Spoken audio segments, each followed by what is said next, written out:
E eu apresentei minha dissertação ao programa de pós-graduação em Engenharia Civil da Universidade Federal de Juiz de Fora, no dia 19 de dezembro de 2023, com o título Desenvolvimento de argamassas termoisolantes para revestimento de paredes de alvenaria em edificações com uso de areia de britagem e vermiculita.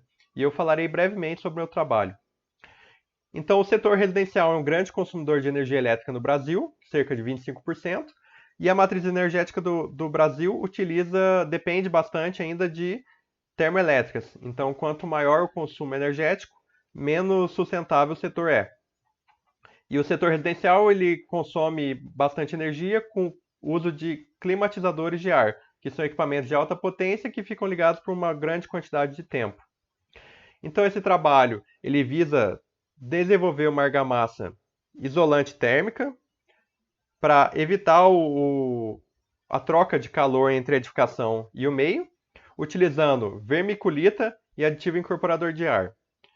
E este trabalho ele tem como objetivo específico analisar a condutividade térmica dessas argamassas produzidas e a influência da incorporação de ar e dos diferentes teores de vermiculita tem em sua composição e suas características, inclusive as características físicas e mecânicas. E para analisar a condutividade térmica, foi utilizado um aparato térmico alternativo, o ATA, que foi desenvolvido no próprio laboratório de materiais de construção da faculdade. Então foi utilizado para esse trabalho cimento, areia de britagem, vermiculita expandida, aditivo incorporador de ar e água potável. As características da argamassa foram analisadas com base no ensaio de consistência, no ensaio de densidade, velocidade de pulso de ultrassom, resistência mecânica por meio de teste em máquina universal de ensaios e ensaio de absorção de água por capilaridade. Este é o esquema do aparelho térmico alternativo utilizado para medir a condutividade térmica. E nessa tabela são mostradas as argamassas estudadas e produzidas. Então foram produzidos 3 grupos de argamassa.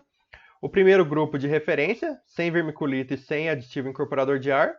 O segundo grupo, apenas com vermiculita, nas proporções de 10, 20 e 30% de substituição da areia por vermiculita.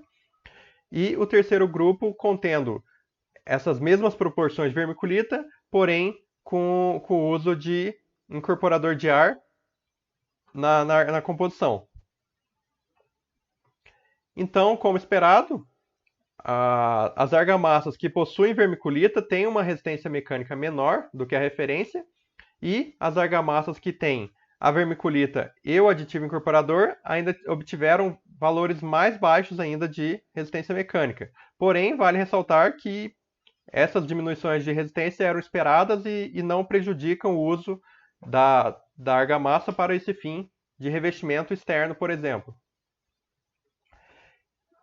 E as argamassas produzidas, elas de fato obtiveram valores mais baixos de condutividade térmica, na casa de 50% de redução.